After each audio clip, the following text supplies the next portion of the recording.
Nama saya Yeri Eko Saputro, overall panggilan Yeri. Cuma di kalangan sneakers tuh anak-anak lebih banyak juga suka tahu nama saya Iyeng. Karena apa? Karena itu nama kecil saya.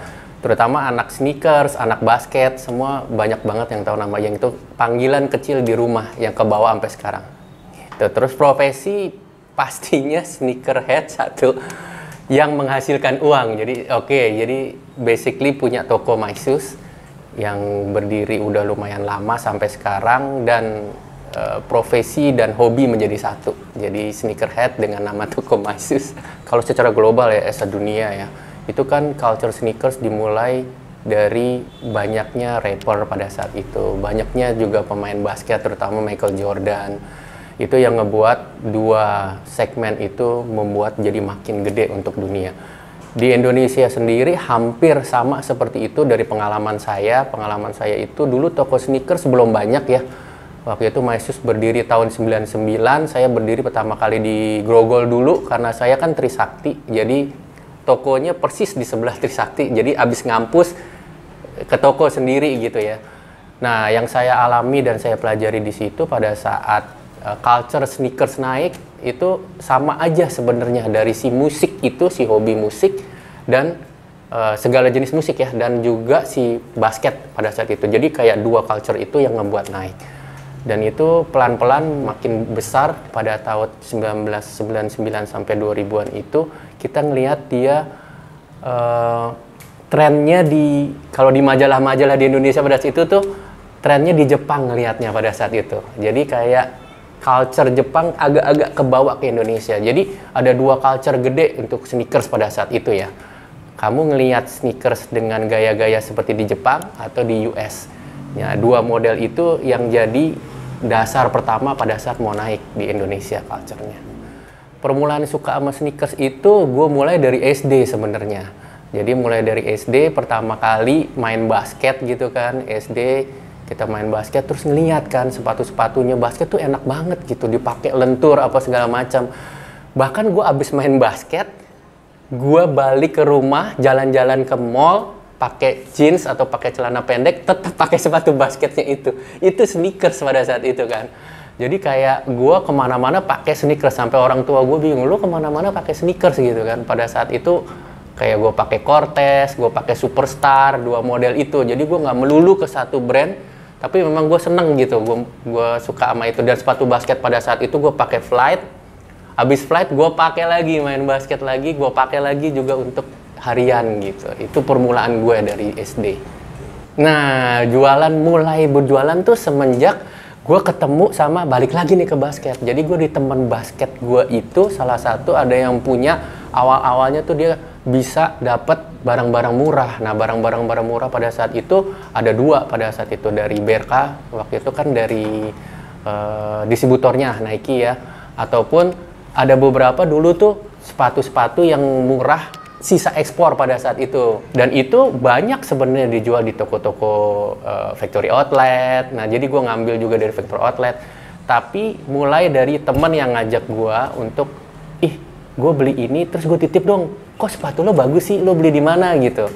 Oh ya udah, beli sama gue gitu kan. Nanti jadi gue akhir beli, dan gue pakai baju basket misalnya, baju lo bagus gitu ya, lo beli di mana gitu. Dan gue mulai profit, mikir, oh banyak yang suka nih sama yang gue pakai, dan mereka nggak tahu belinya di mana gitu. Dan temen gue ngebantu dari factory outlet, gue juga dapat dari teman yang dari kerja di BRK pada saat itu, jadi dapat harga bagus dengan kualitas terbagus gitu. Dan mulai di situ. Sepatu yang pertama kali dijual di mana? Kalau sebelum punya toko, waktu sebelum punya toko pasti teman-teman basket gue sendiri ya pada sebelum punya toko. Cuma pertama kali untuk buka toko tahun 99 di Grogol, itu yang membeli kebanyakan pertama kali adalah orang yang ngekos di atas toko gue. Itu kebetulan gue lupa namanya, tapi 3 orang di atas adalah yang pertama kali beli. Jadi basically itu ada 2 kos-kosan atas sama bawah di sebelah kampus pada saat itu. My Shoes ada di bawah. Jadi semua yang beli di My Shoes pada saat pembukaan, kos-kosan yang di atas. Setelah itu berkembang pesat karena belum ada Instagram loh pada saat itu. Jadi kita ngomong, teman-teman dekat makin besar dan diliput sama majalah pada saat itu. Baru mulai dari di luar lingkungan itu bisa beli karena diliput sama majalah. Oke, awal-awal brand udah pasti Nike. 3 brand terbesar pada saat itu ya, Nike, Adidas pastinya, dan yang ketiga itu Reebok pada saat itu. Reebok juga lumayan ada, Reebok Classic. Itu tahun 99. Nah, di tahun 2000 ada satu brand langsung masuk yang surprisingly dia bahkan bisa ngelebihin dari Nike. Namanya Macbeth pada saat itu. Karena jujur si Macbeth itu di Indonesia belum banyak pada saat itu, dan kembali lagi saya bilang, sneakers itu kebangun dan besar dari 2 segmen gede ya. Musik sama basket, kebanyakan 2 segmen musik. Di samping ada segmen yang lain dan pasar yang lain, tapi 2 pasar itu adalah yang paling gede. Nah, musik itu pada saat itu Macbeth belum banyak, dan kebetulan di Jakarta hanya kita sebagai Macbeth Store. Nah, itu salah satu brand yang paling bagus yang kita jual tahun 2000-an. Tentu kita kalau mengkurasi produk yang akan masuk atau akan rilis, kita harus ngelihat marketnya ya. Jadi ada 2 tipe toko, ada yang gue kalau mau masukin yang gue suka gitu. Nah, itu gue nggak terlalu rekomen sih, karena sebelum kita order kita harus tahu dulu marketnya seperti apa, kita mau ngikut. Jangan yang ini gue nggak suka, ini gue suka, kita masukin gitu. Sebenarnya itu ada dan itu akan membuat karakter, ada bagusnya juga. Cuma di era sekarang lebih cocok kita harus ngelihat market, karena market itu bisa A, besok B, besoknya lagi bisa berubah jadi C gitu. Jadi sebelum saya masukkan, saya ngobrol sama komunitas saya bikin ada komunitas juga. Saya juga bikin ada komunitas di basket, komunitas di musik, komunitas di sneakers. Saya gabungin jadi satu, baru saya order ataupun saya pesan. Yes, itu hambatannya yang aduh, beda banget sama sekarang ya. Sekarang lo bisa live Instagram, lo bisa live Tokopedia, semua medianya kebuka semua. Pada saat itu media yang untuk menyebarkan itu nomor 1 dari mulut ke mulut, dari teman friendship. Nomor kedua dari majalah pada saat itu. Ketiga level tertinggi itu dari TV pada saat itu. Cuma menuju ke level TV kan kalian harus dari mulai bawah dulu gitu.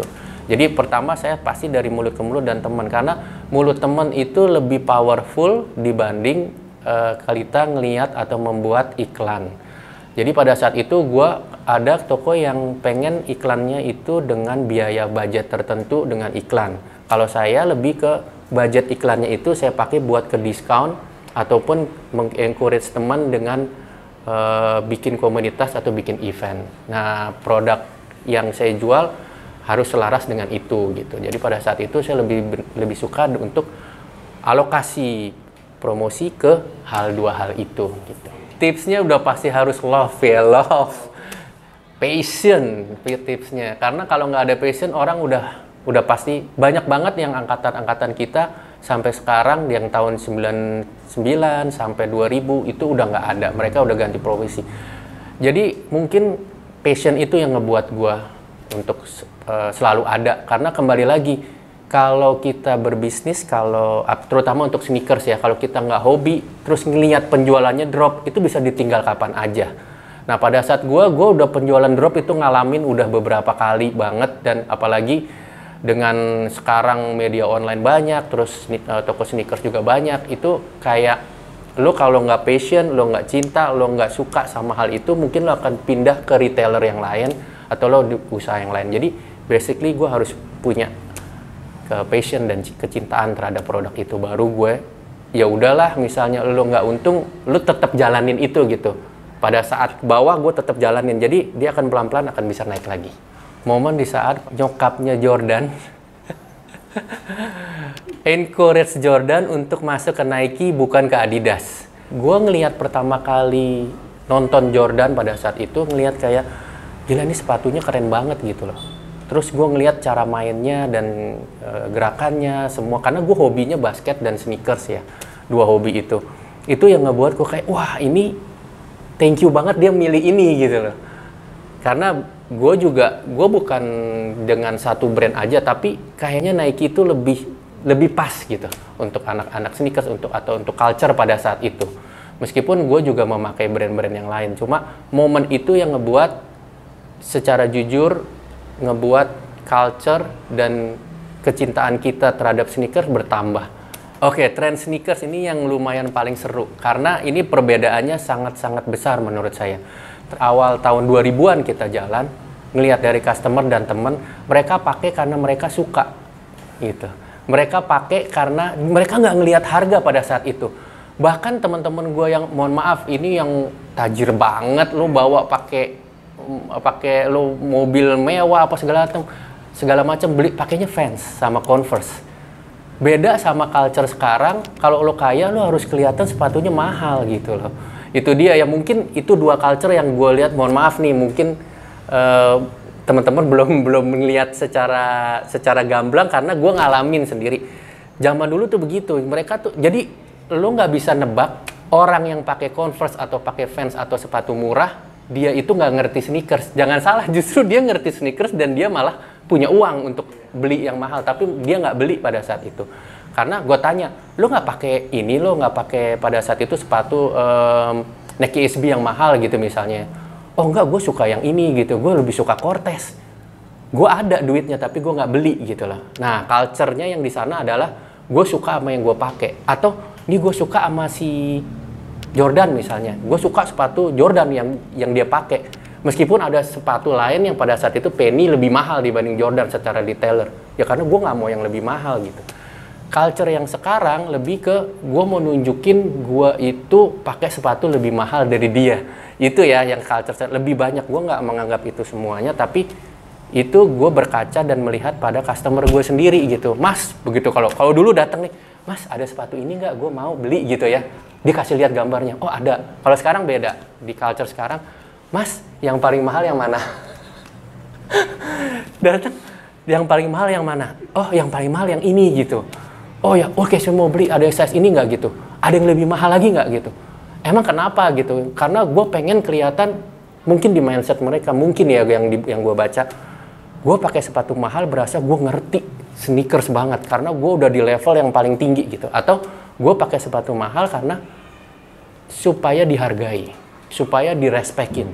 Karena jujur kalau sekarang lihat, wah gila pakai Yeezy ini, wah pakai sepatu yang mahal banget, orang kayak ngeliat ini keren banget nih, respect gitu loh. Kalau dulu nggak dilihat dari itu respeknya, dulu dilihat kali, ih gila ini sepatu udah nggak ada nih di mana-mana nih. Ini sepatu kayak yang Cortez biasa banget tapi Forrest Gump gitu, aduh susah. Pada saat itu susah ya, sekarang banyak. Ini cara dapetnya gimana nih gitu. Nah itu dua kayak salah satu culture yang kelihatan banget berbeda. Hampir semua merek yang gue suka dalam artian gini, ada story di belakang itu. Story-nya itu misalnya gue pakai selalu Superstar karena gue juga suka rap secara musik ya. Gue suka musik rap. Jadi Superstar selalu ada di gue. Hampir beberapa color disesuaikan dengan kaos gue. Jadi Superstar selalu ada di rotasi gue. Kalau Nike dan Jordan udah pasti lebih banyak ya proporsinya dibanding Adidas. Nike sama Jordan proporsi lebih banyak. Kalau gua itu karena dipakai di gua basket, gua hanya pakai dua brand itu, dan di sneakers rotasi gua selalu ada seperti itu. Untuk kayak Nike Dunk, Jordan 1 itu gua selalu ada untuk dua model itu. Jadi Nike, Adidas itu yang terbanyak.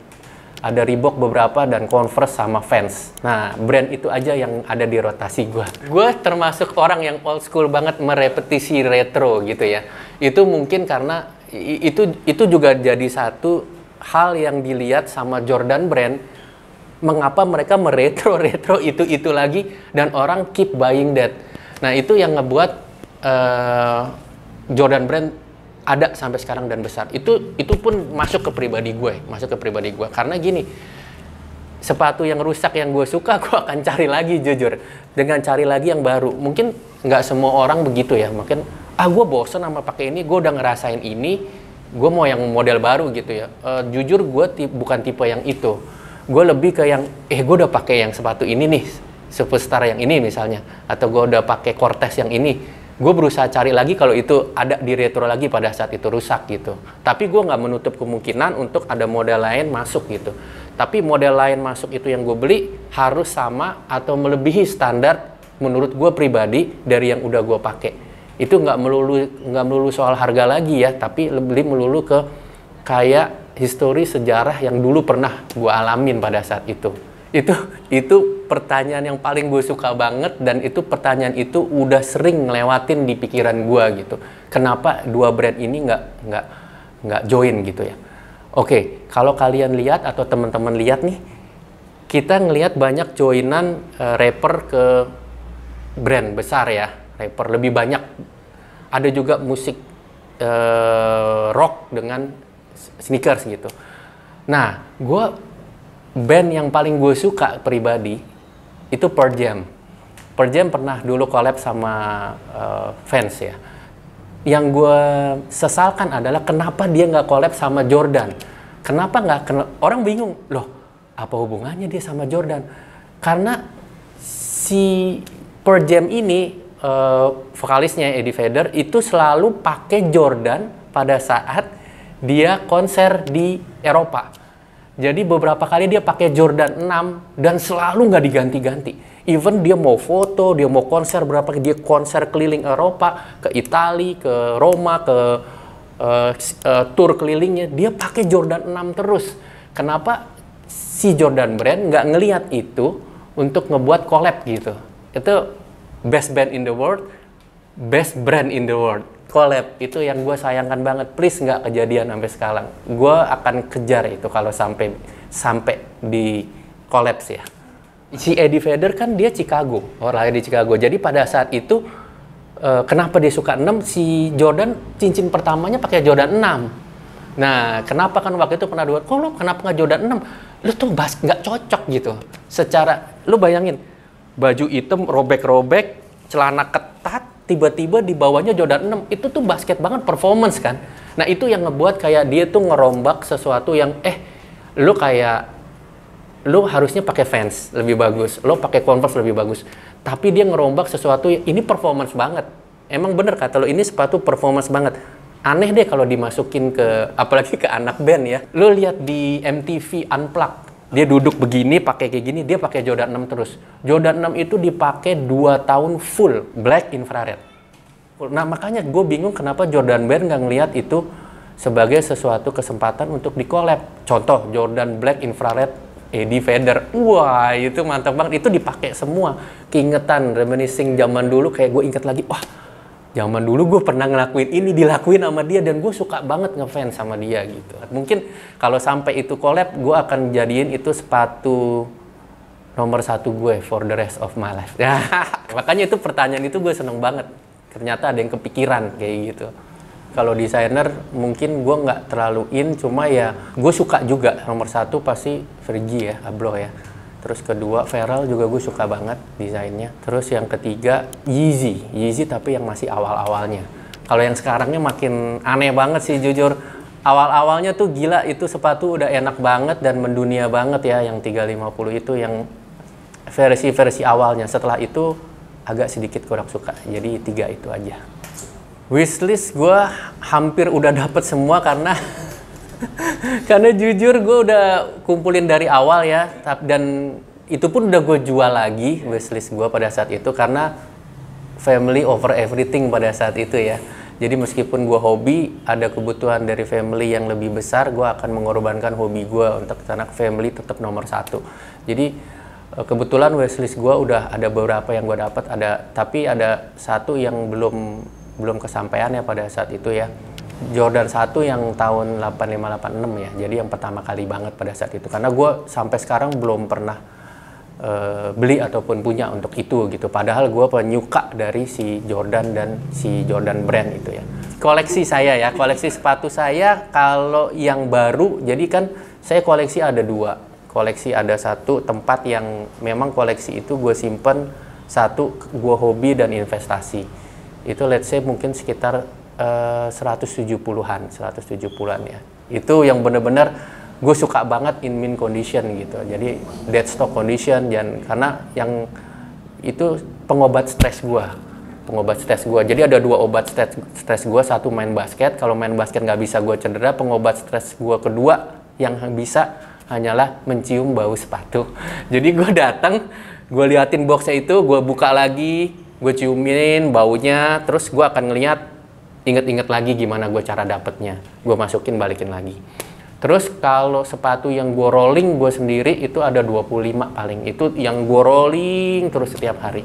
Kira-kira sekitar 25 pairs. Dan gue bukan tipe orang yang ini udah lama, udah jelek, terus gue akan simpen terus gitu. Satu, gue tempatnya nggak cukup. Jadi setiap sepatunya itu gue udah nggak pakai, gue akan kasih ke saudara gue terdekat. Sebelum jelek banget, gue pasti akan kasih ke saudara atau teman terdekat. Biar mereka dapat kehidupan baru. Kehidupan baru tuh lu ada sepatu, tuh lu diem aja, kasihan dulu nggak hidup gitu. Lu mendingan lu kasih ke saudara, ke teman, biar dia bisa jalan lagi gitu dalam tanda petik ya. Gue tuh simple dalam arti kalau secara live fashion biasa, baju gue tuh selalu yang simple sih sebenarnya. Simple dalam arti kaos aja, satu warna, satu plain, jalan yang jarang ada yang berwarna ataupun berbranded tertentu.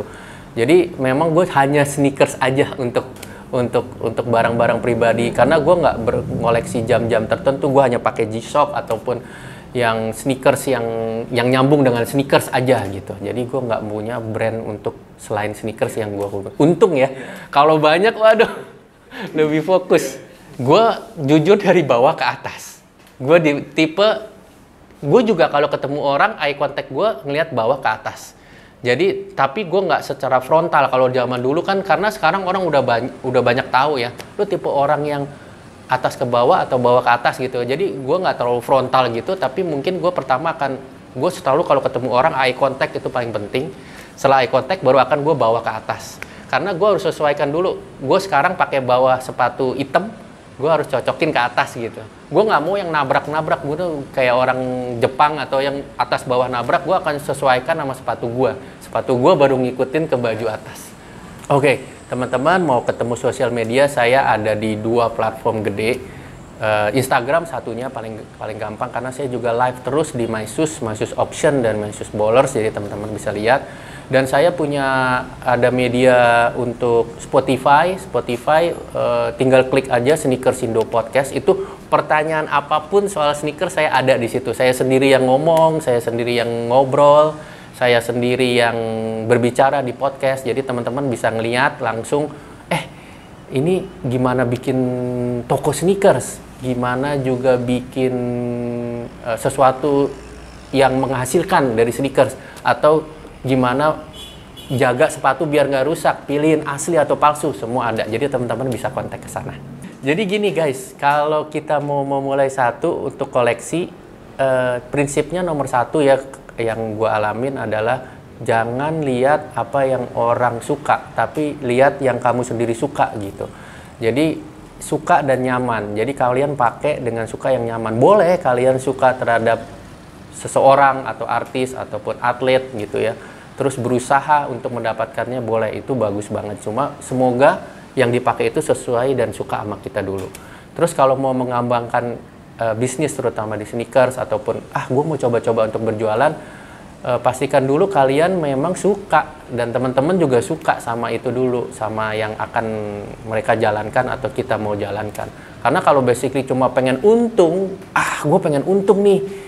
Gue ngelihat orang-orang kayak sekarang kan banyak kan reseller pengen untung dengan cepat gitu. Percaya deh, nanti di suatu saat dia nggak untung, langsung cepat ditinggalin gitu.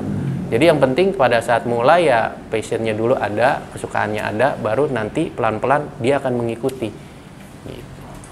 Halo guys, nama gue Iyeng. Saksikan Bincang Red di YouTube-nya Red Media.